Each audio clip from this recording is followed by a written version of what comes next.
Shabbat Shalom. Hazak, Hazak, v'nit Hazak. What are we talking about here? We do it at the end of every book of Torah. And what's it about? It's a great custom, just fun melody, good fist-pumping music. What's going on with this, this lovely little three-word coda that we put at the end of each of our readings of the Torah, each of the books of the Torah? Oh dear. Oh dear. No ideas, or everybody's just way too shy that they might be wrong? Yes? So I think it means that it's some celebration of the completion of one of the books of the Torah. So it is absolutely a celebration of the books of the Torah. Hazak, Hazak, strength, strength, or strong, strong. V'nit Hazak, and we will be strong, or we will be strengthened, or strengthened. English doesn't quite do it justice, because grammar is different in different languages. And we end up, in fact, with both back and future-looking ideas here. Right? Hazak, Hazak, it takes strength to study, to learn, to make our way through the Torah, especially over the last few chapters, which were all about the building of the Mishkan, which I don't think I've ever met anyone yet tell me that was their favorite. And so it takes a little bit of extra effort to get through it. And we hope that that effort, that ability, that strength will continue on through the next section as well, because the Torah never ends. Even when we get to the end of Deuteronomy, we are already back in the book of Bereshit, the book of Genesis, immediately. So we need nit chazek, we need to draw that strength for the next portion as well. However, I would like to posit a different interpretation of Hazak, Hazak, v'nit Hazak that is not confined just to the cycle of Torah reading and study itself. And yeah, I know it's very distracting over there. It's wonderful. Temple Shir Shalom had a bat mitzvah this morning, and we are very grateful to Olivia Blair and her family for sponsoring the Kiddush as well, which we will enjoy. Bagel King has brought in some wonderful things, as they always do. And now you're all waiting for me to finish so we can get to the good food. I'll be as brief as possible.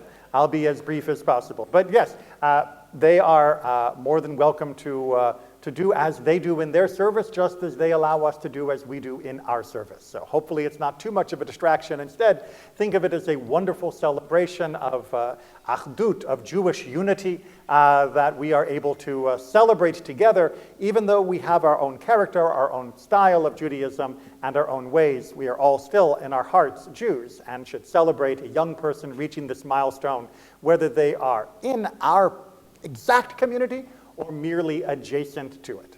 Okay, with that little detour, yes? What's so delightful is this child who sees the Ten Commandments and he's stopping everybody and telling them, look at this. That's why we have this assembly. Is this little boy is taking everybody and showing them. He's giving them the tour. The other artifact we have there. And to me, the fact, A, that there is a child who notices these things. Mm-hmm.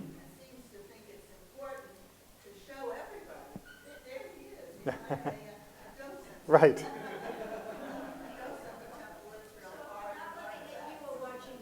What's that? That's fine. It's just I noticed all of the heads tilting. had to address the elephant outside the room. So, thankfully, that was right at the break point in one of the sections of the Devar Torah, so it made a natural pause point. But I'll resume. Hazak, Hazak, v'nit Hazak is not only talking about the strength, the power, the intensity needed to having reached the end of a Torah section and beginning the next one. But instead, it is there to make us remember something that all of these chapters have been trying to remind us as well. Let me explain. When you read through this section of the Torah, it feels very repetitive. And as our wonderful Torah reading volunteer corps will tell you, that repetition actually makes for a harder reading than for other more narrative sections, because is this the first Nechoshet or Mizbeach? Is this which et is this one trope going with? It can be very confusing when chanting this section because of that. But in fact, there is an underlying literary structure to this entire thing. It is not just a haphazard collection of blueprints and Home Depot shopping list. It is in fact constructed very carefully, very deliberately. Oh, I see. Sorry, there was a little head moving through the back, and now I can identify what it is. When we break it down, we find that there are 19 different sections in this part of the Torah that deal with the completion, the erection of the Mishkan and all of its implements. Now, that number 19 should trigger a certain alarm bell in your mind. 19 figures prominently in daily Jewish practice, 3 times a day, as a matter of fact. What's that? The Shemona Esrei, right? The famous 18 blessings of the weekday Amidah actually contain 19 blessings. When you count them, there are 19. And that is well known and well established and well understood why. One of the blessings was divided in order to add an additional blessing, but being Jews, we're not going to go back and change the title. So we still call it the 18 blessings, even though there are now 19 in them. Yes, if you didn't realize that's what Judaism did with it, that we stuck to tradition even while changing it, welcome to part of Jewish identity. So, the 19 blessings, great, 19 moments of creation, or of the Mishkan, 19 moments of blessing, which are designed to focus us on the needs of this world. Wonderful. But wait, there's more. When you take the 19 phrases found within this section of Torah, and you add up the words that are found in those sections for each of the, and they made it, and they made it, and they made it, you get to 113 words. When you go to the Amidah, the Shemona Esrei, the 19 blessings, and you add up all of the Baruch Atah phrases, the Chatimot, the signature phrase at the end of each one of them, guess how many words there are? 113. 113 words total. It is a perfect mirror to the building of the Mishkan itself. Now, that is not something we have to believe is coincidental, because the people who composed those blessings, the people that were in charge of the community following the restoration of our people to the land of Israel after the Babylonian exile, in which we were guided by Ezra, those guys would have known the Torah. Right? These were not people who were randomly picking words out of the air.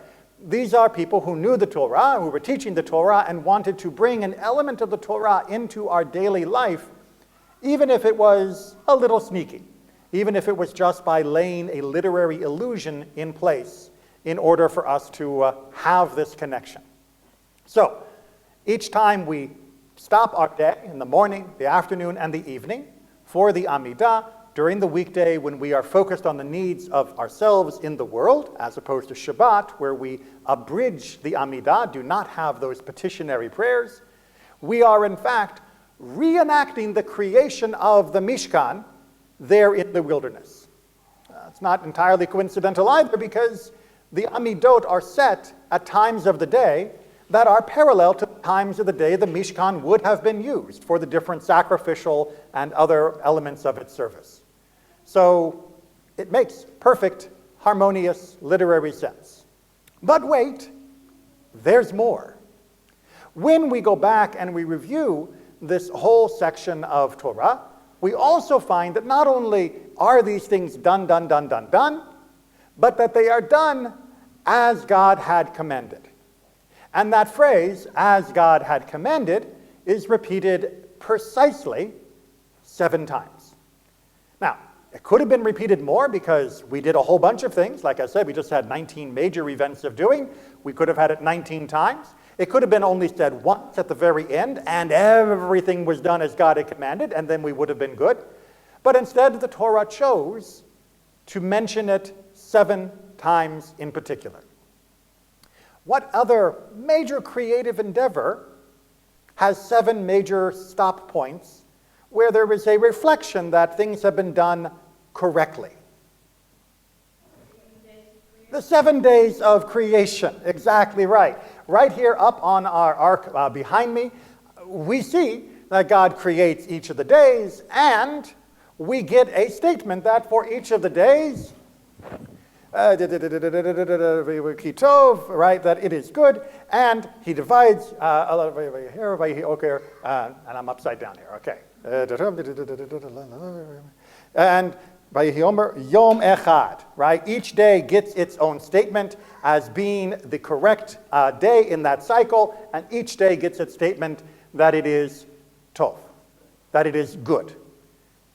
So too, each of the stages, deliberately constructed in the authorship of the Torah, gives us a reminder 7 times that the Mishkan is being built according to spec and is being built good, that it is a correct thing. This is to make us feel and understand that the Mishkan is a mini model of the world. There's many other teachings about that on a mystical level, but the short version is that just as God created the whole universe, we are creating the micro-universe, the mini version of that universe, there in the Mishkan as well. That we are literally becoming partners with God in creation. After all, that is understood by our sages throughout the last 2,000 years to be the ultimate essence that we share in common with God.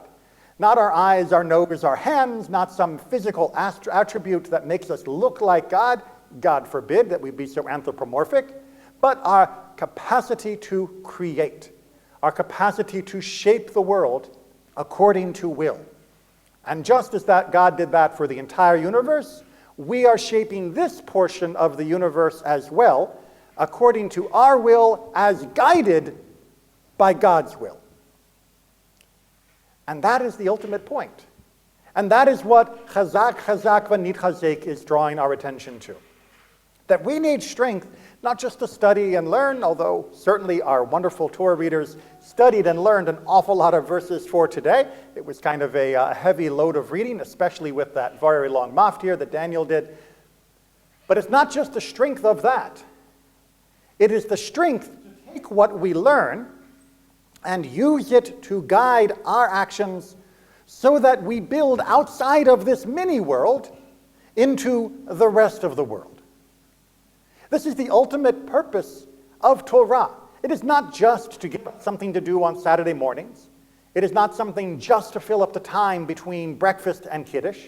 The Torah is here not just to stimulate us in some intellectual or historical or cultural manner, the way that we might feel when we go to see a play or a lovely concert.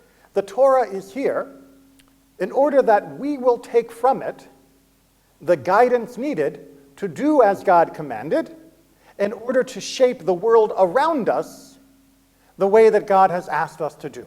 That we are continuing partners in creation. That this world is not static. This world is not finished. This world is still open and available for us to create within it.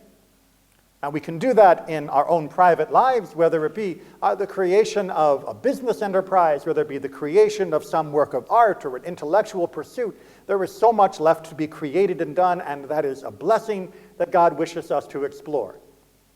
But obviously, Torah, while inspiring and encouraging those activities, focuses much more throughout of its text on how to actually live a good and proper life.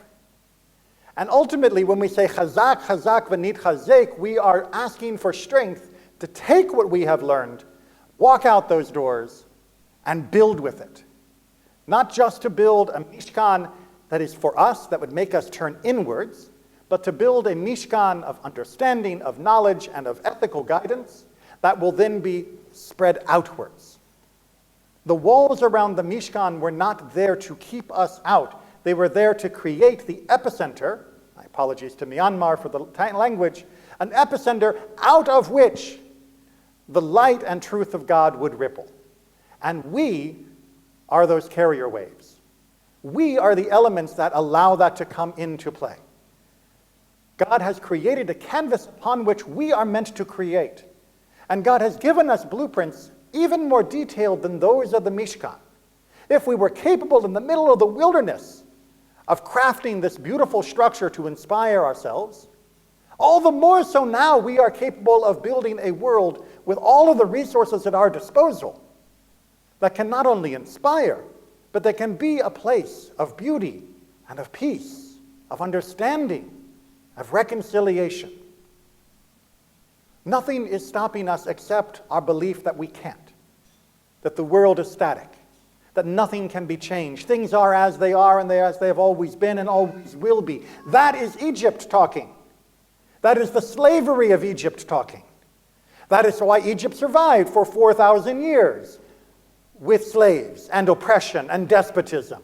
Because as things were is as they will be and as they always shall be. And Judaism came along and said, no, because the creator of the world has left us a canvas. He has not left us a prison. And so it is up to us to take what we learn, to draw that strength, be nitchazek, to embolden ourselves, to make sure that what we learn gets through those doors.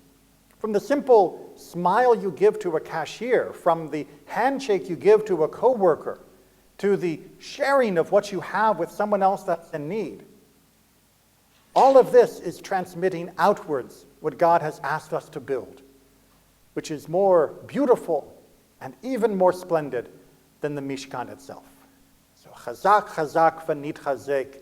Let us make this month of redemption, this month of liberation, one that is even more than just a holiday of Seder, a holiday of Pesach. Let it make a beginning, a renewal of ourselves, and a renewal of this world. Shabbat Shalom.